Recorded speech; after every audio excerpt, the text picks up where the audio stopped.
पहलगाममध्ये ज्या ठिकाणी दहशतवादी हल्ला झाला त्या ठिकाणी काही वेळापूर्वी केंद्रीय गृहमंत्री अमित शाह यांनी भेट दिली. त्यानंतर रेखाचित्र जी आहेत दहशतवाद्यांची ती देखील जारी करण्यात आली. मात्र अजूनही सर्च ऑपरेशन जे आहे ते सुरू आहे पहलगामच्या या संपूर्ण भागामध्ये. आणि समोर आपण पाहतोय हा जो एक चेकपोस्ट आहे त्या चेकपोस्टच्या पुढं जायला बंदी घालण्यात आलेली आहे. सर्वसामान्य पर्यटक असतील, नागरिक असतील, त्याचबरोबर मीडिया असेल, या सगळ्यांना खरं तर त्या ठिकाणी जायला बंदी आहे. आज आणि उद्या असे 2 दिवस त्या ठिकाणी सर्च ऑपरेशन जे आहे ते चालणार आहे. आणि बाजूला आपण जे हे पहाड बघतोय याच भागामध्ये संशयित जे दहशतवादी आहेत ते लपले असल्याची शक्यता जी आहे ती NIA असेल किंवा सुरक्षा यंत्रणांना आहे. आणि त्यामुळंच अजूनही त्या ठिकाणी सर्वसामान्य नागरिकांना सोडलं जात नाही. खरं तर पहलगाममधले सगळे जे पर्यटक आहेत ते पुन्हा परत आहेत. माझ्यासोबत एक मराठी कुटुंब आहे जे कोल्हापूरमधून आलेलं आहे. कोल्हापूरमधले कुठले आहात तुम्ही? जयसिंगपूर. जयसिंगपूर. कधी आला होता इकडं आणि मग तुम्हाला जायला दिलं का वर?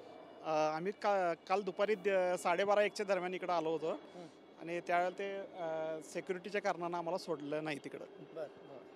मग पहिल्यांदाच आला तुम्ही पहलगाम? पहिल्यांदा. यापूर्वी कधी पर्यटकांवर दहशतवादी हल्ला झालेला नव्हता. ज्यावेळेला तुम्हाला पहिल्यांदा समजलं काय मनात आलं, भीती?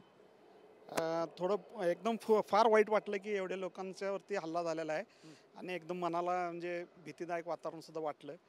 पण इथली लोक फार चांगले आहेत. त्या लोकांनी आम्हाला धीर दिला की तुम्ही काय घाबरू नका, आम्ही तुमच्याबरोबर आहे, तुम्हाला आम्ही सेफ ठेवतो इकडं. त्यामुळे आमच्या मनातली भीती जरा कमी झाली. तिथं अडकलेल्यापैकी कुणाशी काही बोलणं झालं होतं? कोल्हापूरमधले काही लोक तिथं होते किंवा पश्चिम महाराष्ट्रातले होते, पुण्यातले होते?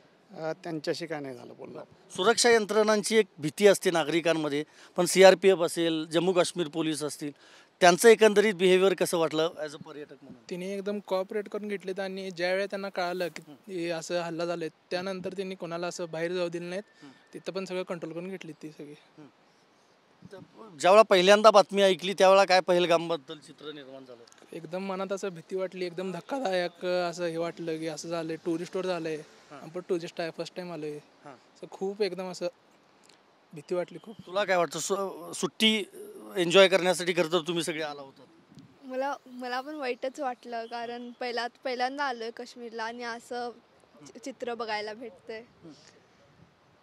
तरी इथले लोक चांगली होती, आम्हाला म्हणजे धीर दिली, चांगली होती. काय वाटतं आता पुन्हा एक सर्जिकल स्ट्राईक करावं असं वाटतं युवती म्हणून तुला सरकारनं? तुमची काय प्रतिक्रिया? एक तर आता एवढं छान हे पॉइंट बघायला आलं होतं खरी, पण काहीच बघायला मिळालं नाही. असं झालं आल्या दुसऱ्या दिवशी असं झालं ना, जरा मनाला हे वाटतंय एवढं बघायला मिळालं. जर तुम्ही त्यावेळेला गेला असतात तर? ते 10 मिनिटातच आमचं हे झालं, चुकामुक झाली, नाहीतर आम्ही त्या पॉइंटलाच जाणार होतो. पण तुमची वेळ चांगली म्हणायची. होय,